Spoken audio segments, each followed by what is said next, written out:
بسم اللہ الرحمن الرحیم۔ السلام علیکم ورحمۃ اللہ وبرکاتہ۔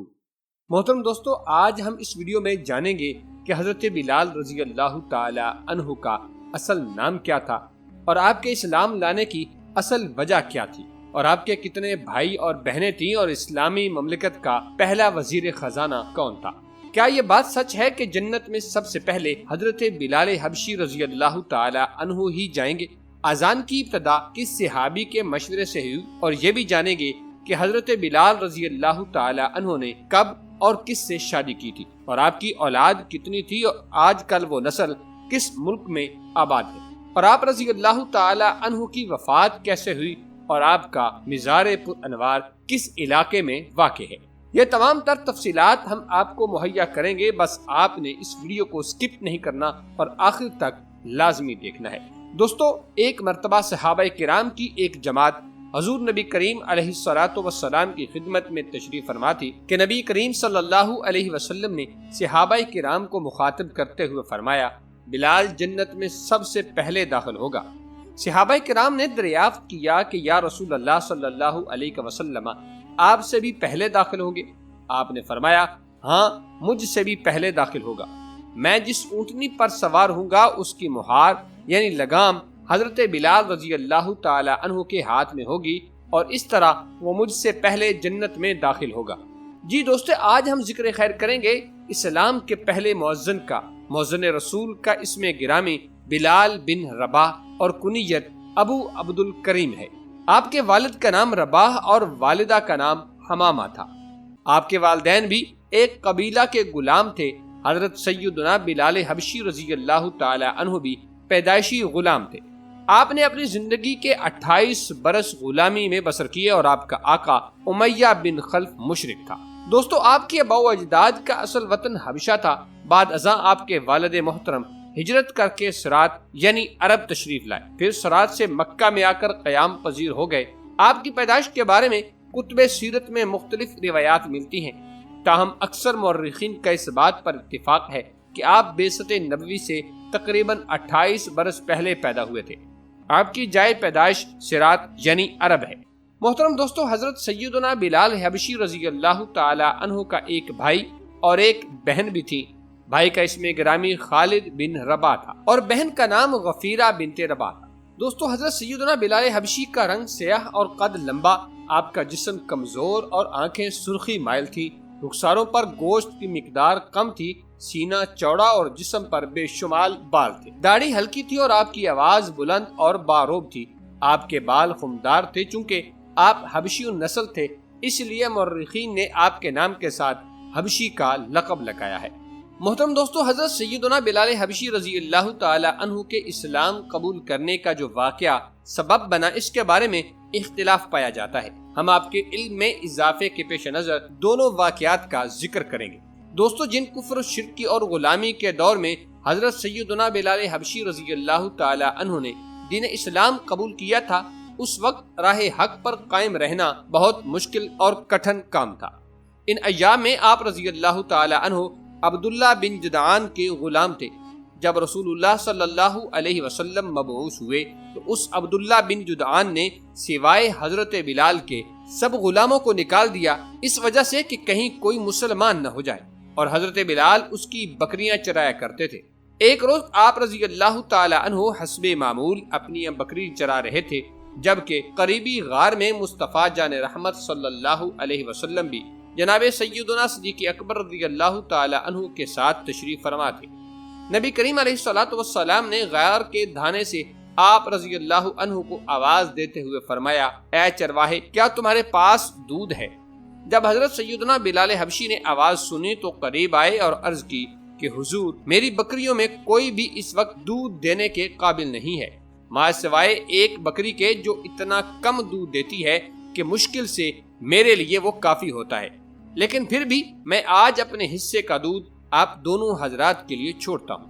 دوستو، نبی کریم علیہ الصلوۃ والسلام نے ارشاد فرمایا، اس بکری کو میرے پاس لے آؤ۔ حضرت سیدنا بلال حبشی نے اس بکری کو بارگاہ رسالت میں پیش کیا۔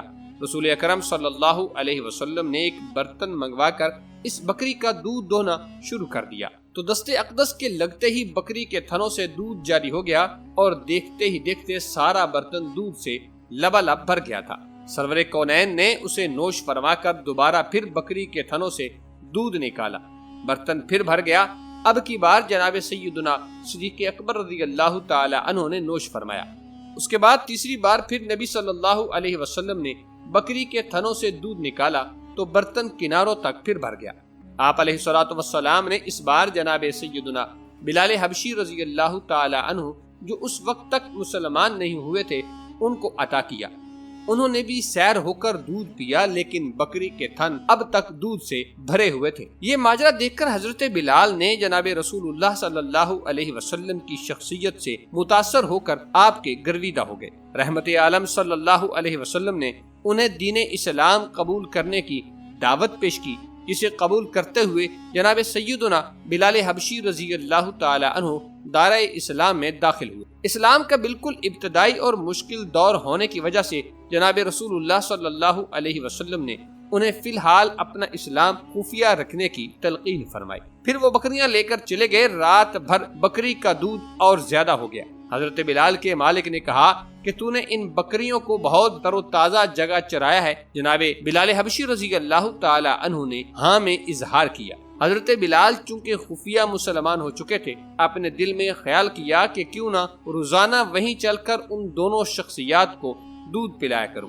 اور اسلام کی تعلیمات بھی حاصل کی جائیں۔ اور یوں جناب بلال حبشی رضی اللہ تعالی عنہ نے اخلاق نبوی سے متاثر ہو کر اسلام قبول کیا۔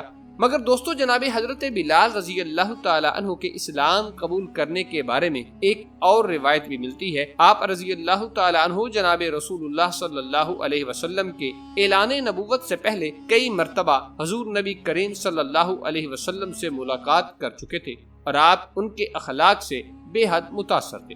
چونکہ جناب سیدنا بلال رضی اللہ تعالی عنہ امیہ بن خلف کے غلام تھے، جس وقت حضور نبی کریم علیہ الصلوۃ والسلام نے کلمہ توحید بلند کیا، اس وقت حضرت عمار بن یاسر نے غلاموں میں سب سے پہلے اسلام قبول کیا تھا۔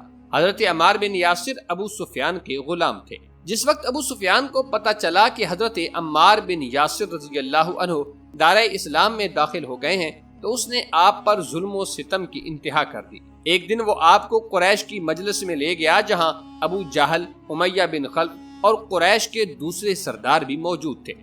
ابو سفیان نے آپ پر کوڑے برسانے شروع کیے اور ساتھ ہی ساتھ یہ پوچھنا شروع کیا کہ بتاؤ محمد کی تعلیمات کیا ہیں؟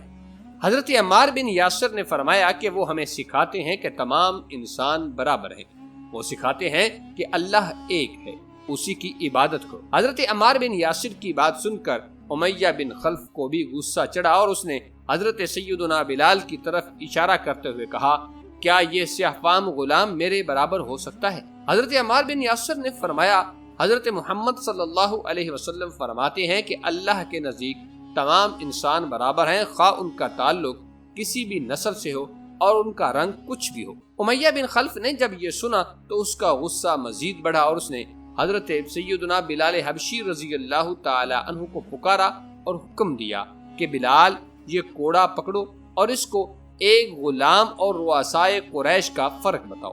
دوستو، جب سیدنا بلال حبشی نے چاروں نچار کوڑا تو پکڑ لیا، مگر وہ حضرت عمار بن یاسر رضی اللہ تعالی عنہ کا عزم اور استقلال دیکھ کر سکتے کی کیفیت میں آ چکے تھے۔ آپ نے وہ کوڑا زمین پر پھینک دیا اور جناب حضرت سیدنا بلال حبشی رضی اللہ تعالی عنہ فرماتے ہیں کہ جب میں نے حضرت عمار بن یاسر کی آنکھیں دیکھی تو میں سمجھ گیا کہ میرا گوہر مقصود دین اسلام ہے اور وہ رسول کریم صلی اللہ علیہ وسلم کی تعلیمات ہیں۔ دوستو، امیہ بن خلف نے جب اپنے غلام کی نافرمانی دیکھی تو حضرت سیدنا بلال حبشی کو مخاطب کرتے ہوئے کہا کہ تم میرے حکم کی نافرمانی کرتے ہو۔ اگر تمہیں بھی اس بات کا فخر ہے کہ تمام انسان برابر ہیں تو یاد رکھو تمہارا خدا وہی ہے جو تمہارے مالک کا ہے، میرے غلام خانے میں کسی کے خدا کی کوئی گنجائش نہیں ہے۔ دوستو، حضرت سیدنا بلال حبشی کے قبول اسلام کے بعد امیہ بن خلف نے اپنا یہ دستور بنا لیا کہ روزانہ کی بنیاد پر طرح طرح کے ظلم و ستم کرتا تھا۔ امید کرتے ہیں کہ آپ کو یہ معلوماتی ویڈیو ضرور پسند آئی ہوگی۔ ملتے ہیں ایک نئی ویڈیو کے ساتھ، تب تک کے لیے اللہ نگہبان۔